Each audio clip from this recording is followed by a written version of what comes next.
और पिता जो है वो अनएम्प्लॉयड थे। दूसरी ओर बेटी जो है सोशल मीडिया पर कुछ रील्स या पोस्ट जो है वो भी शेयर करती थी, जिस वजह से पिता में नाराजगी थी। तो ऐसे में क्या ये माना जाए कि जो सोशल मीडिया है वो ना केवल एक व्यक्ति को या दो व्यक्ति को बल्कि पूरे के पूरे परिवार को जो है वो परेशान कर रहा है, या यूं कहें उसकी वजह से परिवार सफर कर रहे हैं? अभिषेक जी, समझने की जरूरत है। जी। एनसीआरबी का डेटा भी है कि हर 15 मिनट में घरेलू हिंसा होती है महिलाओं के खिलाफ। जी। और घरेलू हिंसा कोई निजी मामला नहीं है, ये जी। एक संस्थागत मामला है, मतलब इंस्टीट्यूशनलाइज मामला है। क्योंकि हम इसको एक निजी तरीके से नहीं देख सकते कि बस एक फादर और डॉटर के बीच में। हम देख रहे हैं आजकल समाज में जो असहिष्णुता बढ़ रही है, जिसके चलते रोज कोई ना कोई केस होता है जिसमें कोई किसी का मर्डर कर रहा है, कोई किसी के साथ हिंसा कर रहा है। तो समझने की जरूरत है कि ये सब चीजें इसलिए भी बढ़ रही है क्योंकि हमारे समाज में असहिष्णुता बढ़ गई है। अब सोशल मीडिया का उसमें बहुत लिमिटेड सा रोल है। मुझे लगता है इस केस में स्पेसिफिकली वो महिला दोषारोपण होता है कि कुछ और समझ नहीं आ रहा, तो क्योंकि वो महिला रील बनाती थी तो उस पर दोषारोपण कर दिया जाए। तो कहीं ना कहीं ये उस तरह का मामला है। ये सच है कि सोशल मीडिया के चलते परिवार दूर हो रहे हैं, सबकी अपनी अपनी छोटी छोटी दुनिया बन गई है, जैसे कि डॉक्टर साहब ने भी कहा। लेकिन मुझे लगता है इस मामले में सोशल मीडिया पर कम स्ट्रेस है, वो ज्यादा स्पेकुलेशन है। लेकिन जिस पर स्ट्रेस ड्रॉ करना चाहिए वो ये कि घरेलू हिंसा या हमारे समाज में जो हिंसा इन जनरल बढ़ गई है वो क्यों बढ़ रही है, और उसमें सोशल मीडिया का अगर कंट्रीब्यूशन इवैल्यूएट करें तो हाँ, उसमें सोशल मीडिया का कंट्रीब्यूशन है। क्योंकि हम देखते हैं मिसोजिनी, या हम बात करते हैं मेल्स को लेकर जो भी एक बना दिया गया है, मैथ्यू टेट, ऐसे लोग आ गए हैं। तो वो सारी चीजों पर ध्यान आकर्षित करने की जरूरत है। और स्पेसिफिकली इस मामले में फ्रेजाइल ईगो का मामला तो है ही, जो पेटर्नल जी। फ्रेजाइल ईगो है कि बेटी की कमाई खा रहे हो या बेटी रील्स बना रही है। तो जिस तरह का कंट्रोल, जिस पितृसत्ता समाज में हम हैं, और हमारी जो आधुनिक महिलाएं हैं वो इसके चलते कितना सफर कर रही हैं, या घरेलू हिंसा के चलते कितना सफर कर रही हैं, जी। और उसके लिए हमने क्या इंस्टीट्यूशनलाइज मेजर्स लिए हैं, इन सब पर बात करने की बहुत जरूरत है। ये केस हमारे लिए एक दुखद ट्रेजेडी है, एक नेशनल लॉस है कि एक यंग लड़की, 25 साल की लड़की, टेनिस प्लेयर, अकम्पलिश्ड, इंडिपेंडेंट, जो शायद कितनी महिलाओं के लिए रोल मॉडल हो सकती थी, उसके बिल्कुल। खुद के पिता ने उसे मार दिया। जी। लेकिन ये बहुत सारे सवाल हमारे समाज के सामने ये भी लाता है कि हमें क्या बदलाव करने की जरूरत है, पारिवारिक स्तर पर, एजुकेशन के स्तर पर, समाज के स्तर पर, और कानून व्यवस्था के स्तर पर। तो ये सारे सवालों का जवाब ढूंढना बहुत जरूरी है। बिल्कुल सलोनी जी, कई सारे ऐसे सवाल हैं जिन सवालों के जवाब ढूंढना बहुत ज़रूरी है, और समाज में एक बड़े बदलाव की भी ज़रूरत है, जिस वजह से जो ये चीज़ें हैं, ऐसे केसेस जिस तरीके से आपने भी जिक्र किया कि हर 15 मिनट में एक ऐसा केस होता है जिसमें घरेलू हिंसा का शिकार होती है महिला।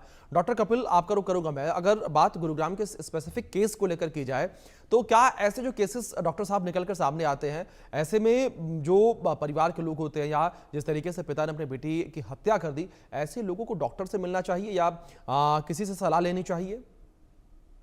देखिए, ये बेसिकली ना ये केसेस होते हैं कल्चरल कंडीशनिंग, जैसे मैंने जी। आपको ऑनर किलिंग की बात करी। जी। जहाँ पे कुछ लोग होते हैं जो अपने बच्चों का आज जी। की मॉडर्न दुनिया में, कंटेम्प्रेरी वर्ल्ड में चीजों को एक्सेप्ट नहीं कर पाते।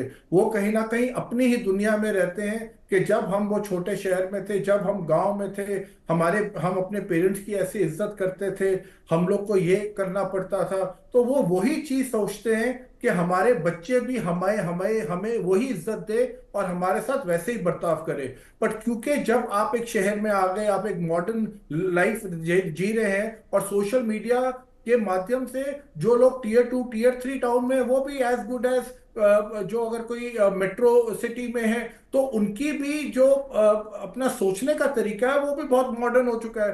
तो जब जनरेशन गैप इतना बड़ा हो जाता है, और ये जनरेशन गैप आज की डेट में हर 5 साल में हो रहा है। अगर आप 5 इयर्स के डिफरेंस में देखेंगे, आपको एक जनरेशन गैप दिखेगा। पहले आप वो एक करते थे मिलेनियल वर्ल्ड, फिर वो जेनजी आ गए।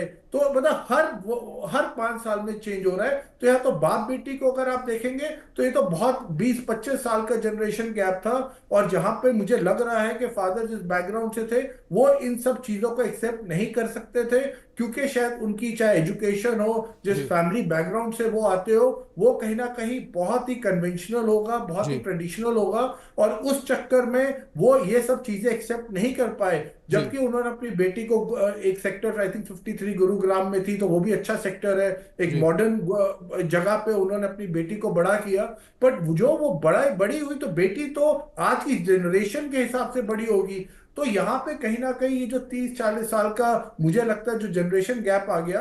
और दूसरा देखिए आज की डेट में it is not about man, it is not about women. अभी हमने देखा कि अभी कितने लेडीज ने हस्बैंड के मर्डर करे, किस तरह से मर्डर करे, क्या सोशल मीडिया का नहीं इन्फ्लुएंस नहीं, था वो तो आंकड़े आपके बहुत कम सामने। है, मतलब दैट इज जस्ट एन आप आपके एवरेज, जी मुझे नहीं सामने ये लगता बिल्कुल सब उसको है। बिल्कुल सपोर्ट करना और चाहिए। और ये जो जी एनसीआरबी का जी डेटा वगैरह है, ये सब वन साइडेड डेटा इसलिए क्योंकि आदमियों के ऊपर जब ये डेटा बना था तो आदमियों से ये सोचा ही नहीं जाता था जी कि आदमियों के ऊपर भी इस तरह की चीजें हो सकती हैं। बिल्कुल तो अभिषेक अगर जी, ये आप डेटा जी कोई एनसीआरबी बहुत के पुराना डेटा में नहीं है, ये देखेंगे, 2023 एक का ठीक है मिनट डेटा सलोनी है। जी, मुझे सलोनी जी बोलने दीजिए फिर आप ठीक बोलिएगा। जी थैंक यू।